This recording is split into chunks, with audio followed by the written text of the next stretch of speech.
But people forget that sales is not what we do, that sales is actually an extension of who we are.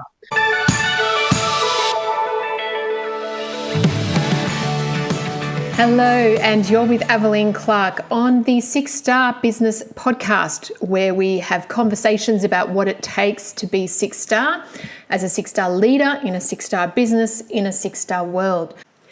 So in this episode, I sat down with the lovely Adam Bude and Wassim Dabboussi. My co-host is Endra Hoffman, and in this conversation, we talked all about money in different aspects of money.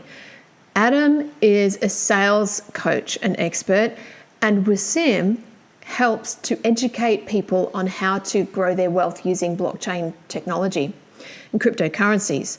So you've got these two very different people and skill sets, yet what they brought to this conversation was really, really top level. These are two guys that you'd want to have in your corner. They have big hearts. They've got massive purposes in this world, and they're really rocking it. So sit back, enjoy it, and I hope you love it as much as Andrea and I did. All right. The dog's been sent outside. Your adult son's been sent to his room. I think we are good to go. Well, welcome, everyone. So good to have you here on this episode of the 6-Star Business Podcast. I want to welcome you, Wassim and Adam, and my co-host, Endra. How are you? I'm good. Thank you very much, everyone. Good to have you here. Great. Excellent. Awesome. Excellent. And Endra's awesome. I'm really excited. And I've been looking forward to this one. And like we were just saying before in the green room, it's taken Adam and I a few times to get him scheduled for this, but I actually felt that it was perfect in terms of being here with Wassim, and I'm really looking forward to the conversation ahead. So let's kick this off. We always like to ask you guys, our guests, a few questions just to get us going so that we get to know you. So if you could let us know who you are, where you are in the world, who you serve, and something you like to do when you're not working. Who'd like to kick us off? You want to go first, Adam? I'll go. My name is Wassim Dabboussi from Sydney, Australia, and our business is called Breakout Solutions. So essentially, we are a crypto education firm, and we focus on helping families who want to get ahead financially to be able to harness the power of digital assets so they can create a brighter future for themselves and secure generational wealth. What was the other part of the question? Sorry. What do I do? What do I do when I'm not working? I don't. First of all, I don't look at my work and my business as work. It's more of a passion for me. So I always tend to find myself in my downtime trying to understand more about crypto, where it's going, what the movement is doing. There's just so much happening in this space. So that's usually what I do in my own downtime. But other than that, if I'm doing family downtime, we do things like, obviously family movies, going out for dinners and whatnot. So they're the two things that are very important for me in my life: my family and my mission in work. That's beautiful. Love it. Thank you, Wassim. Adam, what about yourself?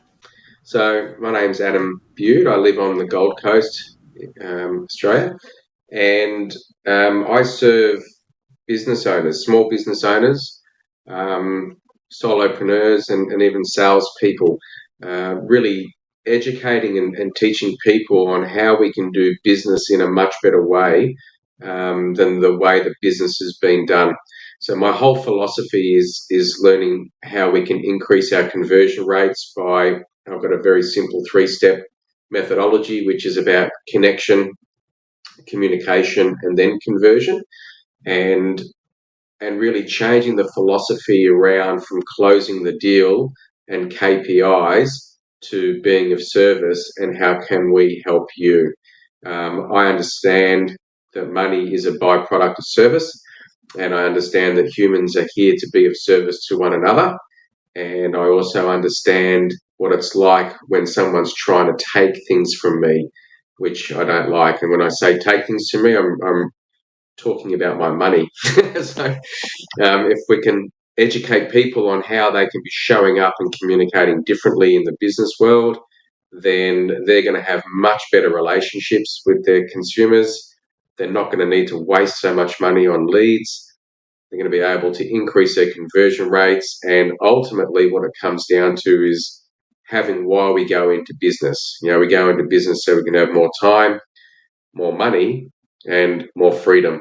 And if we can learn how to do that more effectively on the tools, then we can actually achieve that. So that's who I serve. And what I do when I'm not doing that is I have 3 children that just fill up my diary. And my spare time is 5:30 in the morning when I'm walking the dog, or or if my football team is on the TV, then I am in do not disturb mode. I totally understand, Adam. I think all of us here have got kids. We all chuckled when you said that. I know you've got twins, and so do I. So I know how busy life is and can be. And had a chuckle. So for those who aren't watching this video, Adam's got a framed picture of a Carlton AFL jersey on the wall. Yeah, signed. And there's 2 photos on there with me in each photo with 2 players on either side. Got to train with them one night in a corporate function. It was pretty cool. That is very cool. I as you were introducing yourself and with Wassim, I was like, I remembered why I wanted you to come on this podcast. You both are very purpose driven, and you speak from the heart, and you care about people. Yeah. And that's part of what Six Star is all about. We are based on the tenets of purpose, love, and impact. And for us, Six Star, there's a whole lot of elements that sit under that, but that's effectively what Six Star is about. I'd love to hear from you and to understand more about what Six Star means to you, and it could be potentially part of your background or history or what you've learnt along the way. I think the way you explain Six Star now being purpose, love, and impact, I think that pretty much summarizes where I'm at in my journey in business, which is our whole business is created around having a purpose, and our purpose is we want to help 1 million people in 10 years to get out of the financial system and be financially independent. So it's a big, hairy, audacious goal that scares the living daylights out of me and my partner every single day. For us to achieve that, we've got to come from a place of love and a place of impact, because being in the crypto industry space, there's a lot of bad actors out there, and they tarnish the name of the good actors like us who are genuinely out there trying to help people and help their transition into the new financial system, which is coming. And I think I think most people agree now that cryptocurrencies will be the way of the future. If they don't, they just haven't learnt enough. So when you understand that a lot of people have a lot of anxiety around that, that's where the love has got to come in. You've got to put yourself in their shoes. And I always remember the first time I ever did a transaction and how frightening that was. Am I about to lose all my money? Is it going to go, never come back? So you've got to really approach your clients from that love perspective. And finally, what keeps us driven every day is the impact we're going to have on the world. Because for me, impact comes before profit. It's not about the money for me anymore. I'm at a place in my life where it's not about money. It's about me impacting people and watching them be able to have that financial literacy, have that control over their own finances. Most people have grown up, whether you've grown up in the West or the East, we've grown up where somebody else is controlling our finances. And now we're at a shift in the world and a shift in history where people need to start taking care of their own finances and being accountable for that. So that you can't do that by being driven by money. If you're going to be driven by money, people aren't going to resonate with you. So you have to come from the purpose, love, and impact perspective. Wassim, would you say it is a cultural revolution? Because that's the feeling that I'm getting from the crypto era, which is knocking on the door. So what was the word you said? Is it a what revolution? I think it was culture. Was it? Cultural. It's not a cult. Look, a cultural revolution is probably part of it, but it's a lot more than that. It's a financial revolution. It is genuinely a revolution that is happening right now. Our governments worldwide for many years now have not been looking after their people, have not been looking after their money.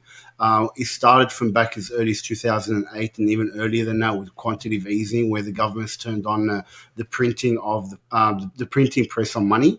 In reality, what we know is governments are the only ones in the world that are allowed to print money without ever being questioned.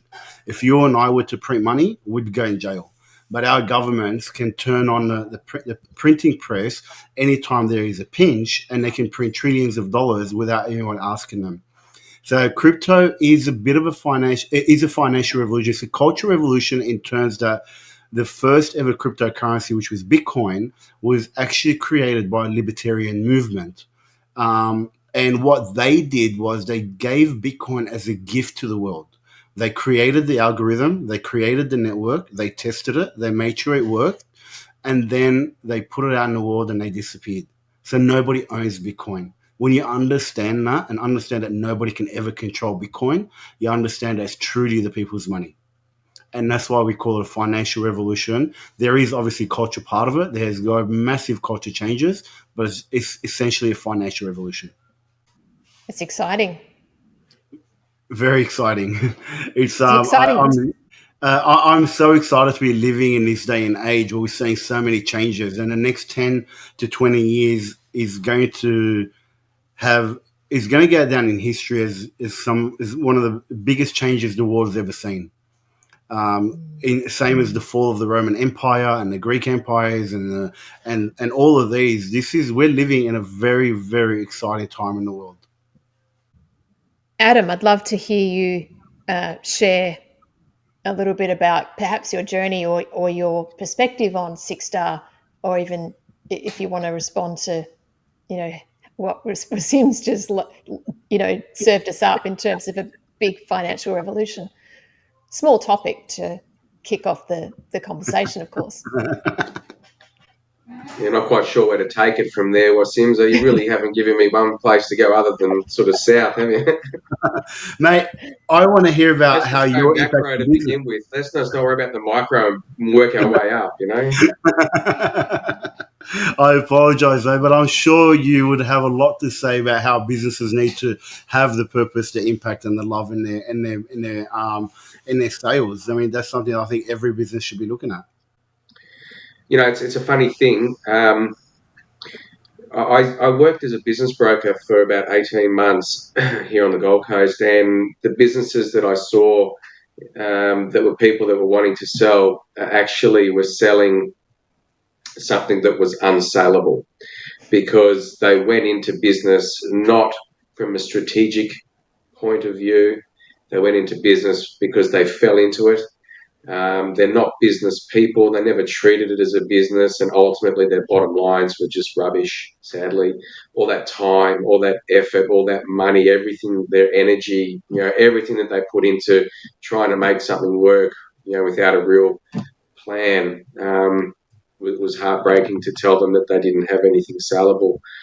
But what it showed me was something that was fascinating, because, and I'll touch on this whole, where I think COVID has changed things, which is I think where you're coming from, Wassim. But what it taught me, which I found staggering, is that spending 20 plus years in sales, for me, it was all about sales training. It's like a mechanic or an electrician or a player. You've got to skill yourself up. You've got to get better at your craft. You've got to learn everything that you need to learn in order to get more sales. Yet business owners understand that sales, if they don't, I make sure they understand that sales is the lifeline of your business. If you don't have sales, you don't have a business. It's as simple as that. Everything else is important, but your business can survive without everything else. You can manage, right, to a certain extent, but without sales, you're dead in the water. And understanding that it's the lifeline of a business. Whenever I go to a networking group or a meeting with business owners or whatever, I ask how many people have actually invested in any form of sales training. And It's less than 20% of the room every single time, without fail. Like they just, and it's like, wow, why aren't you people actually doing that? And it's because they're afraid to sell. But really, what people forget is that sales, we're all in sales. It doesn't matter what we do, it's all sales. It's just branded under a different umbrella. But people forget that sales is not what we do, that sales is actually an extension of who we are. So if people don't like selling, that's because they have their own internal limiting beliefs, or their own what's the word I'm looking for? Fears, or whatever that's holding them back from actually putting themselves out there, right? Um, and it was fascinating to watch this whole COVID thing play out, where, I mean, let's face it, it's the small business owner that's been decimated from COVID. As always, in any correction, the transference of wealth always goes to the big boys, and it's always the small boys that are taken out. So it's been interesting watching all these people that have been doing things really from, I suppose, what this will make sense to you, Wassim, when you're talking about we're entering a new age. We're all operating still from the industrial age. The way that we're performing is how it was done robotically. Ding ding, ring the bell clock on. Ding ding, ring the bell clock off. System, repeat. I mean, that stuff's changed. And what COVID has done, in my mind, is COVID has removed people from people, and human beings are actual social creatures, and we actually need to be interacting with more human beings. We're mammals, right? So it's brought back the want and the need for connection. And people, I see, consumers are more educated now thanks to the technology age. So they're doing their own research on what they want. They're sick of being spammed and whatnot, and they're very much looking to work with people who they believe have their best interests at heart, that know and they care and they understand. Because I will give my money to anyone for that. If someone actually cares about me, for me, it's not about money. But if I know they don't care, then I won't give them my money. So how do we put that back into the sales world? We just, as you're saying before, we just need to give more love and care back. We need to show people that we actually have an interest in them. I say all the time, everybody's focusing on leads. People have forgotten that a lead is a person. They're not a lead, they're a person. So if you want to treat them as a disposable commodity, then what kind of business are you running? Whereas if you're treating them as a human being, as an individual who's got needs and wants, and you can actually help them with their needs and wants, then you've got a business that will thrive, and they will repeat by over and over and over again. And they'll be your best form of marketing, because they'll send people to you all the time because they know they're not going to get ripped off. They know they can trust you. They know that you're ethical, you're integral, and you actually care. And I think that's the bottom line. I think that's where business is going. So when we talk about 6-star, I think it's 6-star is rising above the fray. And when you rise above the fray and you're doing things in a very different way to how people operate in a 5-star world, trying to get 5-star reviews and falling well short, it's because they're working from a broken model. I totally agree with what you said, and I think that is definitely the shift that most business owners need to come to terms with, which is to put people first. And I love the analogy that you used about people just wanting leads. And one of the things you always hear in the coaching world and the personal development world is about being a heart-centered leader. And having been heart-centered, but they never really. Well, for me, they never. It was hard for me to understand what that meant, because I didn't. Like, I thought I was a heart-centered leader pre-COVID. I thought I always put people first, but it was always that agenda for the money, for me to make that dollar, make that sale.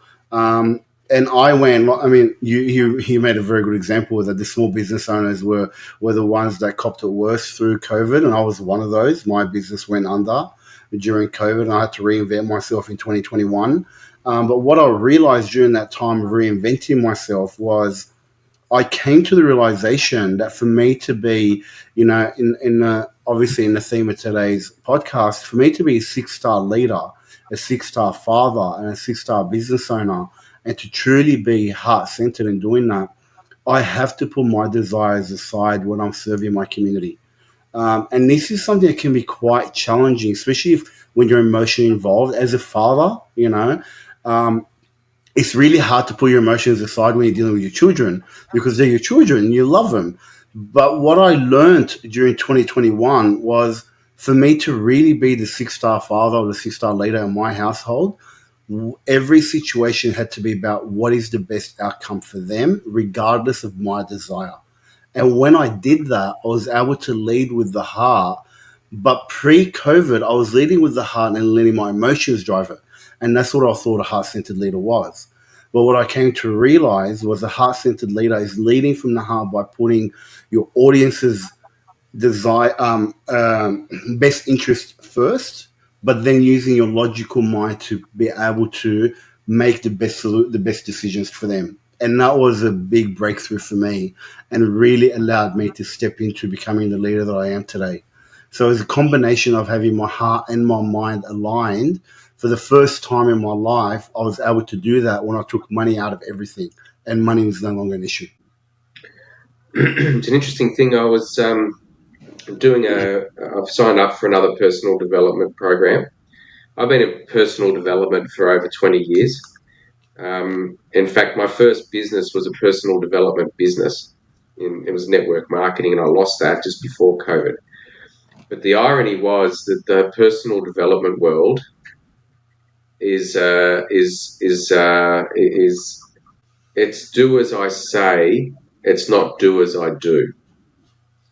And because I'm actually an NLP master, so I understand the manipulation, the mind manipulation that organizations use to convert people, and how they go about doing that. It's rife in that industry. But the one that I've joined now, I was on it, he's got a very, very different take to it all. It's quite refreshing. Jim Fortin is his name. Highly recommend. He's got a podcast series. Fantastic. Totally detached from all that stuff. But he said this morning that I'm just looking at my notes, are we attached to money or are we money motivated? And I thought that was an interesting question to raise for a whole group of, he had like 580 entrepreneurs on this training call today that are looking for ways, obviously, to make, a bigger difference to the world, which obviously is going to have a bigger impact to them as a byproduct of that. And it made me question, am I money attached or am I money motivated? I always thought in my sales career that I was money motivated. But as it turns out, I was money attached. And the difference is, and this is where we really just hit me straight between the eyes this morning, can clearly distinguish the difference in how people do business from one way or the other. Money motivation means that we are motivated to create as much as we can so that we can be giving that back. Now, we're giving that back in forms of what we can create for our family, give our family a better opportunities in life, what we can give back to our community. Every dollar that we make, what people forget is that that's money that they're spending in other people's circles to add value to their lives. How we can give back to whatever causes we're part of, whether that's charities or religions or whatever. But the more that we make, the more of an impact that we can have on the world, and that's a fact. But if we're money attached, so you see the guys that drive the fast cars, that wear the power suits, that have the shiny shoes, that have the egos, that will talk you under a rock, that are always keeping up with the Joneses, have got the nicest houses, the nicest cars, the nicest holidays. It's all about status, ego, and symbolization. that is the leaders of the industrial age versus the leaders of the new age, right? So this great reset that we're upon, that you're talking about, is what we're moving into. So where people can learn how money attachment is actually really bad for business, because as a consumer, you can smell that, stinky fish a mile away. And does that attract you or does that repel you? But for people that are motivated by money, it's not the driving force. The driving force is not about showing up and showing off. The driving force is everything else that you're talking about here. So when people can rise to that level, I think the difference that you make in business, worldwide, is exponential. I totally agree with that, and I think you definitely hit the nail on the head with that, and made a very clear distinction. Which, even though I saw it, I'd never actually categorized it the way you do. So I've learned something very important today. Thank you, Adam. And I think you're starting to see that more and more in the purpose-driven entrepreneurs and purpose-driven businesses. There's a big focus on that, where, like you're saying, the status, the cars, and all that no longer really counts for anything. You're starting to see that shift in social media with some of the younger people who are starting to, out these people saying, why are you living this life when in reality you don't have any of that? You're spending too much money on these status things, but behind closed doors, you're not living an authentic life. And like you said, I think consumers now are starting to see that, and consumers do want those genuine business owners who are in it for the consumer and in it for the impact. And once you do that, the money flows, and it flows abundantly. That's been my experience anyway. Never ceases to amaze me the different rabbit holes these conversations go down. And money is just such a big thing, right? It drives us. It drives us mad. It's driven us. It drives our decisions a lot of the time. And I love that what you've talked about is a complete shift of mindset, understanding, relationship to it. And I couldn't agree more. And I think we are moving it. We have already shifted. The poles shifted. We're moving into a new space. And more than ever, consumers are looking for leaders. So people who they, like you've said, Adam, they trust, even in that initial education phase, but they want to know what you stand for. So rather than what product have you got that can solve my problem, it's, okay, I know you've got a product because you're there. I'm looking at you in the shop window, but who are you as a person? And we're in a stage of consumer behavior now where we're wanting to know that. We want to know what you stand for, what's important to you, and whether we align. And if there isn't that impact / purpose / decent care factor involved, I'll move on to the next shop. And it's no longer about just shopping on price.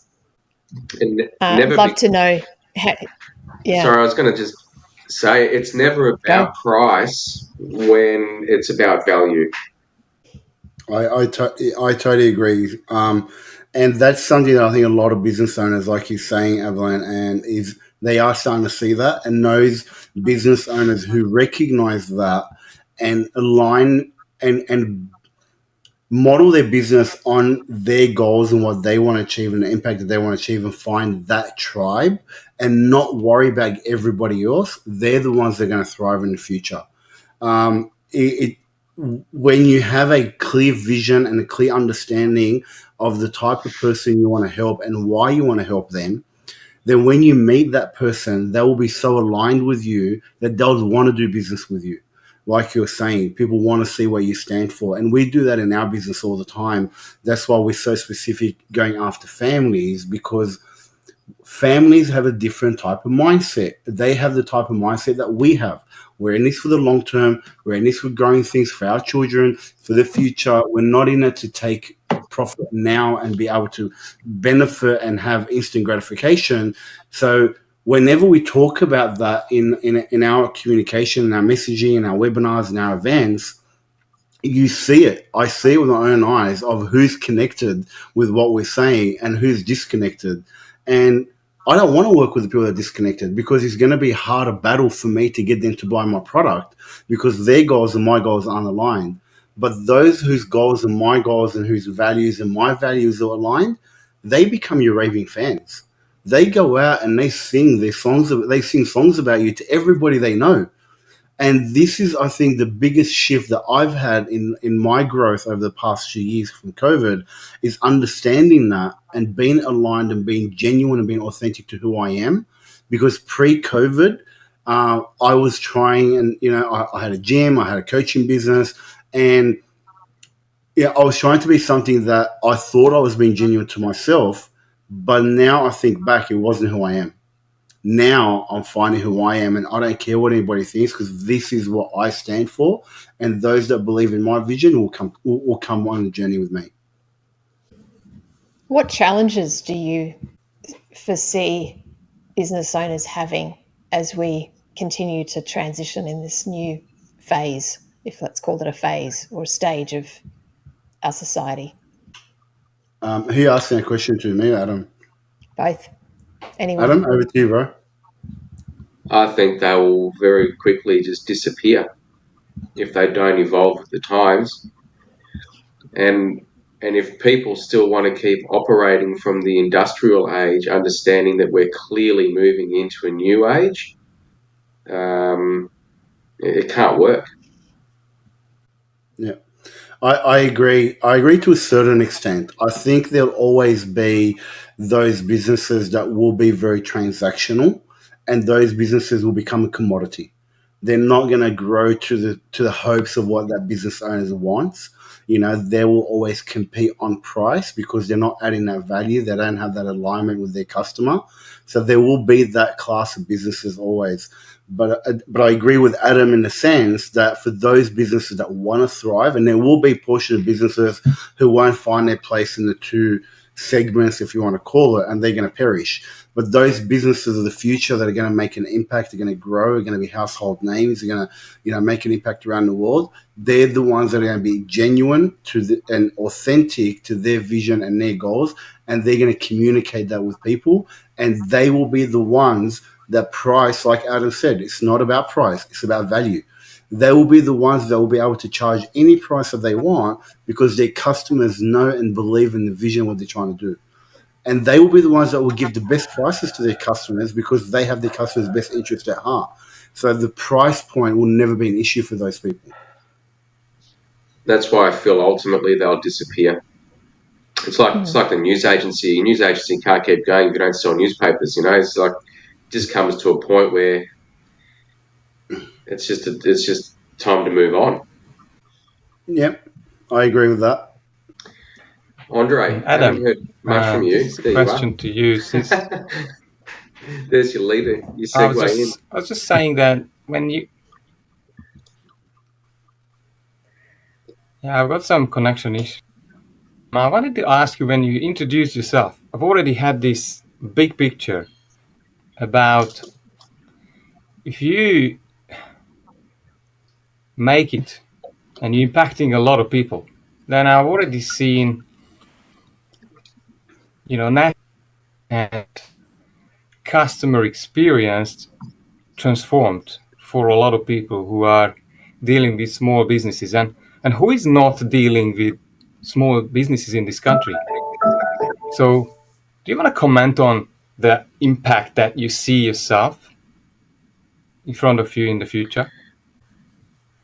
Yeah, so the question was to you is if you go through this process business next level, then we should see a new customer experience in Australia that's increasing the happiness level of this country when people are actually dealing with loving small.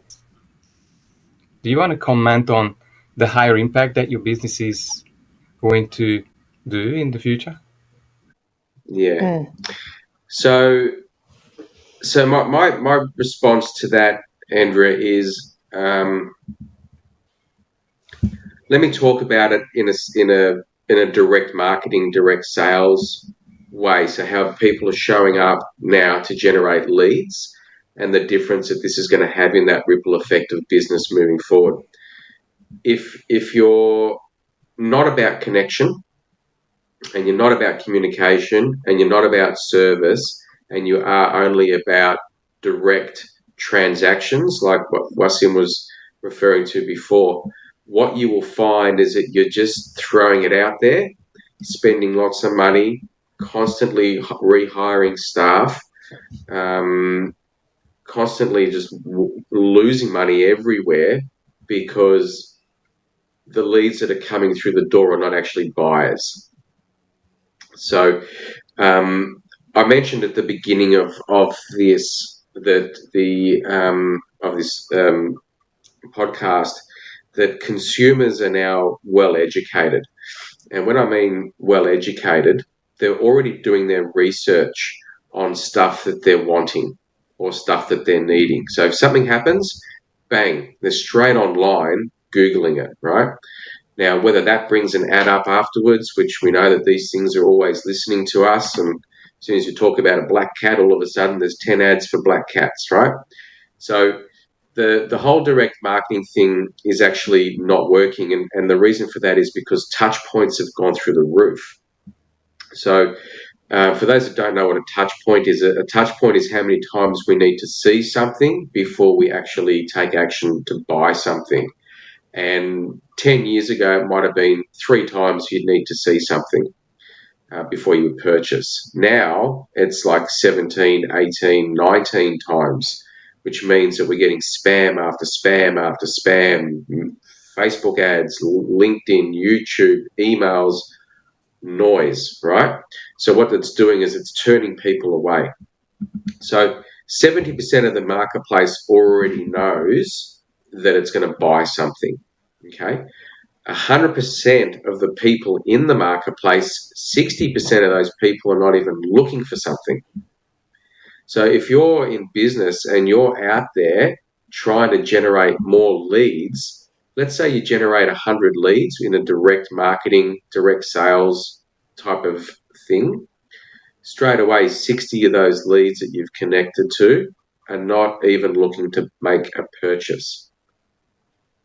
So we've only got 40 leads left, 40% of those people. Out of those 40%, 20% have done some research and they know that they're looking for something but they're unsure. So the salesperson needs to be able to, or the business owners need to be able to start digging deeper and asking the right questions so that those people can get clear on what they want. So one of the things that you were talking about before, what Wassim is with your leadership, is that you're growing in your leadership because you're getting people to really see things differently. As a leader, it's not our job to tell them what they need to do. As a leader, it's our job to show them what they can do. And when we can show them what they can do, then we know that we're doing a good job if they are empowered to buy versus if we have to close them. So here we go with this ripple effect. If we have to close them, right, what's going to happen with the ripple? That stone just goes straight to the bottom of the ocean, right? Yeah. They're never going to rebuy. They're never going to refer. If they don't rebuy and they don't refer, there is no ripple. Yeah.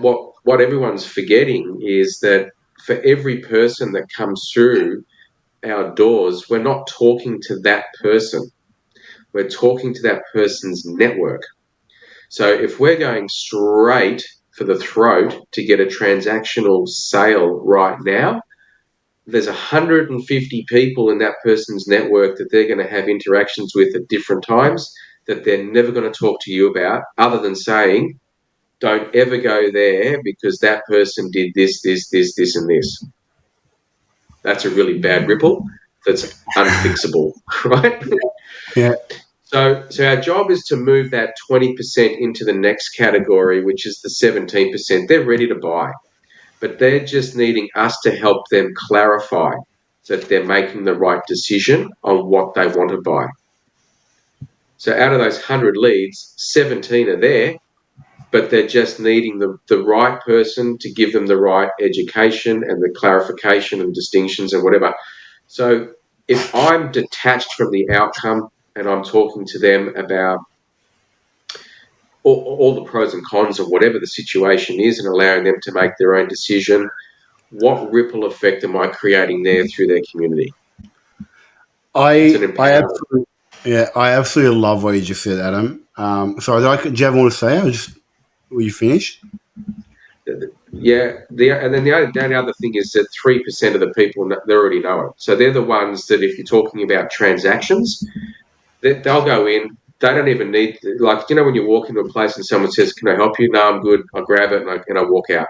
I already Yeah, know what I want, yeah, and I don't want to be hassled. Just let me buy it, take my money, whatever. Can you do me a better deal? No, yes, whatever. The transaction's already done. But we're yeah, really talking to that 37% of the people. And if we want to create a ripple effect that makes a difference, a positive difference to people's lives, it's how we communicate and how we care about them. And if we're doing it from detachment, then the outcome is not about us. And that's why the ripple effect just keeps going and going and going. yeah. Look, I absolutely love. There was a couple of points that you said there that really I feel like you're talking to my heart there, Adam, which is about the closing. And I think what we see a lot today, especially with social media, is you got these closers now, or learn how to be a closer, all these sales coaches that teach closing techniques and how can you get people to buy.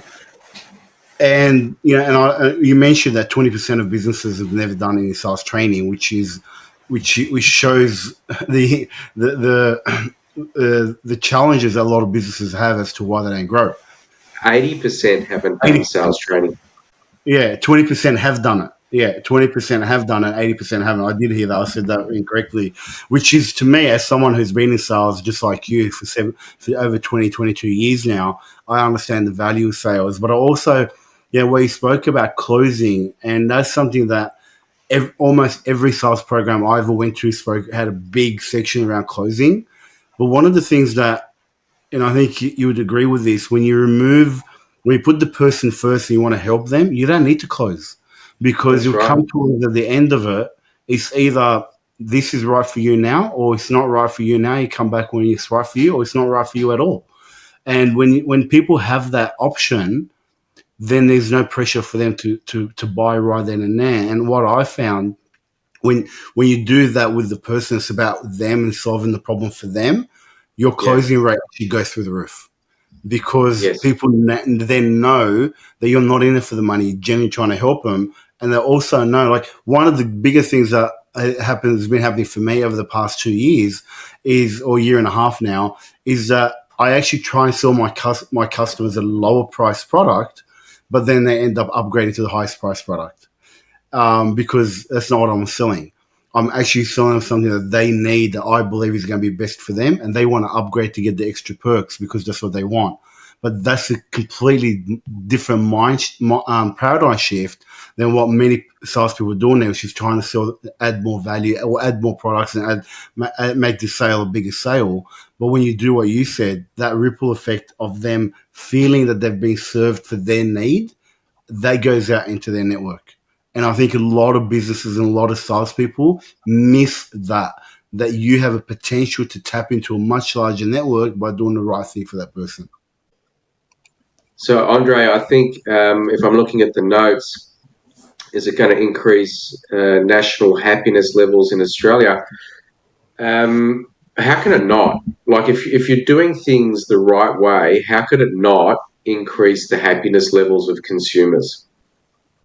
I love Andrew's question about just this is a huge shift in consciousness. Here's my question to sort of add to Andrew's.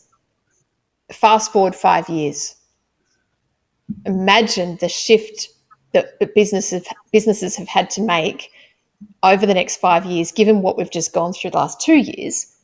What's it look like? And what's that? Yeah, talk about it. What does that That look is like? a very interesting one. Where do you see it, Adam? I'd love to hear from you as someone who obviously works with businesses on that level. What do you see happening? Well, I actually think from any corrections that we see provides opportunity for growth. So we can either be victims to circumstances, or we can see the opportunity to rise from those circumstances and evolve. So you've pivoted through the pandemic. So have I. I lost one business in the pandemic. I lost one business before the pandemic, only like 6 months earlier. So what do? I write my book, which is all about authentic selling, and then I develop my course. And now I'm going out there to spend the next 5 years on teaching business owners on how they can actually do business in a much better way that's not only going to create them more abundance, but it's going to fulfill them and give them more joy. So the biggest thing with business owners, that if we look at the whole thing, we go into business for more time, more money, more freedom. I don't know any small business owners that have more time, more money, and more freedom. I don't.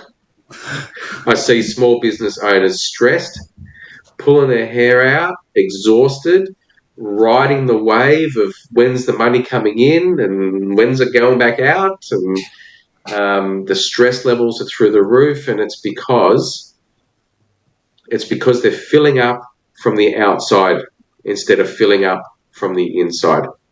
So if people, Andre, in the next 5 years have a discerned effort on doing business from a space of filling up from the inside, and that's where it's not about money attachment, it's about money motivation.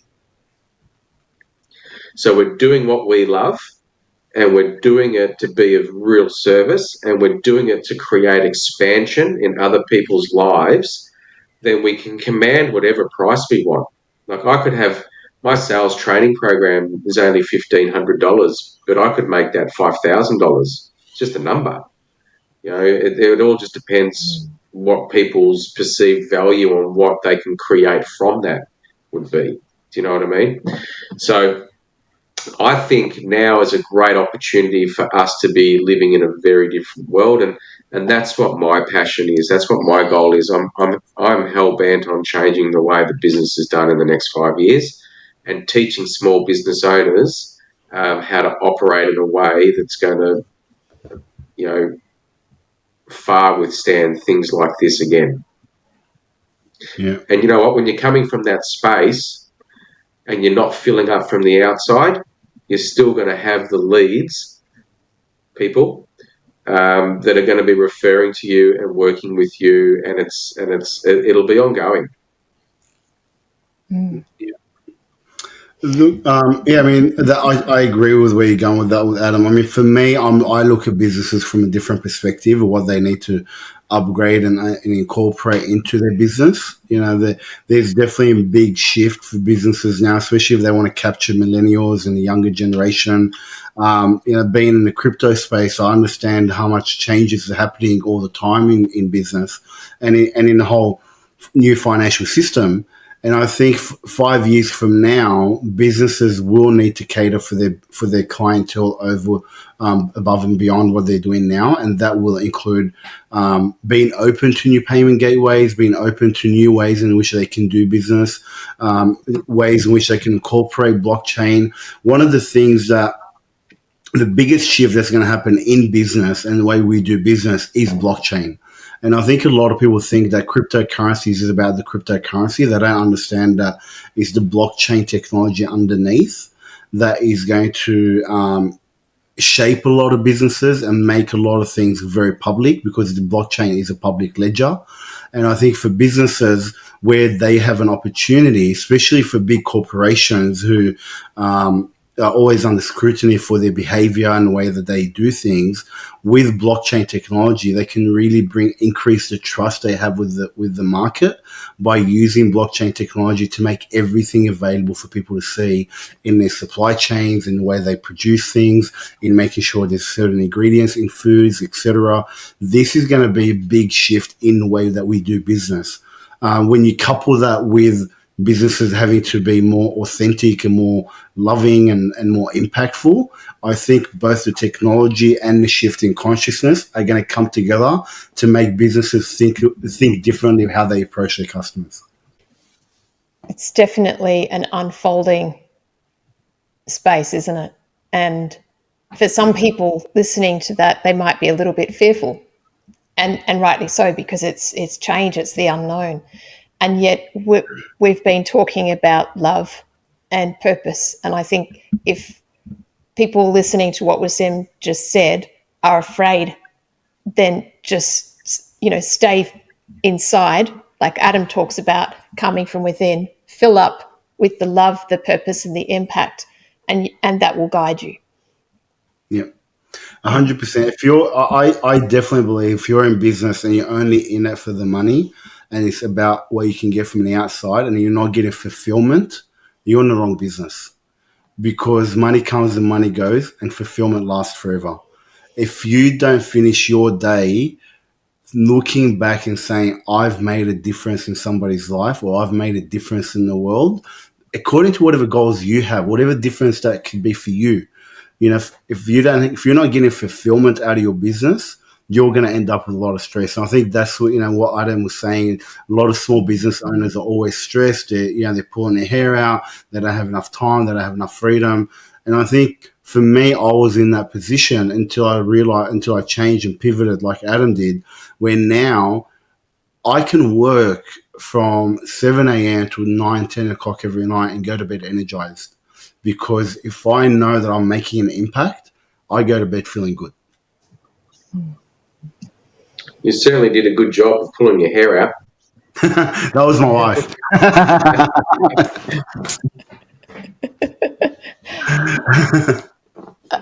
I always say to my wife, I had hair before I married you, and you made sure I had none by the time we got married. Earlier in the conversation, I think it was Adam, it could have been Wassim, apologies, mentioned the importance of connection because COVID's pulled people apart. And I think it was you, Adam. We've been pulled apart, and yet human nature is to be together. So my question is, how important is it as a leader in this new age to foster connections, to have people around? Like, does it need to be any different from what we've been doing?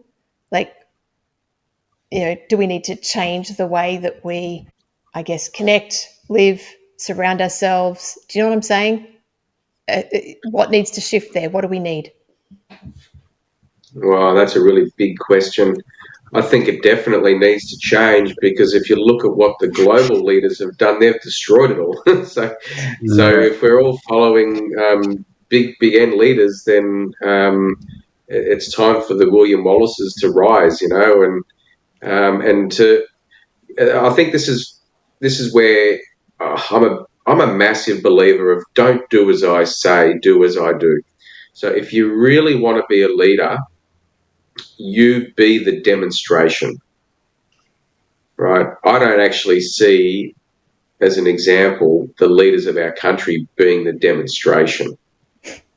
All I see the leaders of the country doing is telling us what to do, controlling. And if I look at that in the business world, so this is one of the things that I think business owners miss. Business owners, yes, we go into business to make more money for ourselves, for sure, than what we could ever do in a job. I mean, that's why we do it. We want to do it on our own terms, etc. But at the same time, that philosophy is taken into the business as well, where the business owners are telling people what to do and not necessarily showing them how to do it. And they're expecting them to do over and above, and they're not prepared to reward them for the effort. So even internally, there's no appreciation. Human beings need two things. They need to know that they're being appreciated and that they're being loved. Now, if we can show a fellow human being in the business world that we appreciate and we love them, whether they're a customer or a staff member, how are those people going to be showing up for us as the leaders. I love that. And I totally agree. And I think putting aside the world leaders, because that's that's a completely different topic. And I think we can go down some many rabbit holes of what's happening in the world right now. But I think what Adam said is showing people that you care, that you love them and you appreciate them is a big thing. And I think a lot of business owners sometimes forget that small part. And I'll give a small example. Being an online business, we have employees all over the world. And that means you've got to be able to understand their culture, and it means you've got to understand where they're coming from and what kind of circumstances they live with. And when you understand that, and you show them that you care about that. And I had one employee who's an amazing employee. She's done a lot of great things for me, but there was a period for about a week or so where she was taking a bit of extra time off, and she was not responsive. And I just pulled her up and I said, let's have a chat. And during that chat, I said to her, look, I'm not here to judge you. I'm here coming from love, and I want to make sure that you're good. And I see that your productivity is gone. I want to make sure everything's all right at home. And it took about an hour of counseling and coaching her. We didn't talk about work whatsoever. But that one session that I gave her focusing on her turned her productivity around in a heartbeat. The next day, her productivity was through the roof again. Since then, I've not had one single problem because she now knows that I actually care about her, which is what Adam was saying. And that is where you can shine as a true leader, to show people that you care and you put them first over anything else. Because most of the time when people are not doing the right thing at work, there's an underlying issue. Agreed. What a beautiful way to come to the end of what's been an absolutely fascinating conversation. I look forward to the future, and I love everything that we've talked about in terms of business leadership. The changing nature of doing business and sales, blockchain as a side topic as well. As we come into a close, I would love to hear from both of you, perhaps a nugget or something that you can leave our listeners with as a takeaway. I always sign my books, be the demonstration of the difference you want to see in the world. I love that. That's one of the sayings I used to have also. I used to say something similar, which is don't look for influencers, be the influencer that you want to be in the world. So, or don't look for motivation and be the motivation. But one of the things that I would love to leave people with is, again, it's a little bit of a side topic and something a little bit, outside what we spoke about, but this does come from love for me. And I do want to leave this with all the listeners. I would ask each and every one of you to spend at least an hour of your time to discover what blockchain and what cryptocurrencies are and what they're going to do in the future, because a lot of people are ignorant of what is happening. Whether you work with me or not, I believe every single person in the world owes it to themselves to spend a few hours understanding what is happening in the world, in the financial world, because what's coming in the next 10 years is going to come so fast that some people are going to be standing there with nothing left and not knowing how they got there. So my ask of anybody listening, get on YouTube, research what is cryptocurrency, reach out. I can give you YouTube channels. There's a YouTube channel called Plot 11. Look that up. I don't own it. I got nothing to do with them. I don't get anything out of this. Watch some of their documentaries, because it will change your view on the world and it will change what you're doing. If you're a business owner, if you're a mother, if you're a father, you owe this to yourself to understand what's happening in the financial world. That's my message to everybody. That's awesome. Wow. Thank you, Wassim. I so appreciate that. Adam, thank you. You guys both, to me, are examples of true leaders. The way you've spoken, your journeys, what you're doing, what you're here for. And I just want to honor that in both of you. And thank you for coming today, for showing up, for sharing your love, your passion, your genius. And it just makes all of us better people for being able to hear your stories and connect. My pleasure. Thank you for having me. Thank you, Evelyn, and thank you, Andre. Thank you.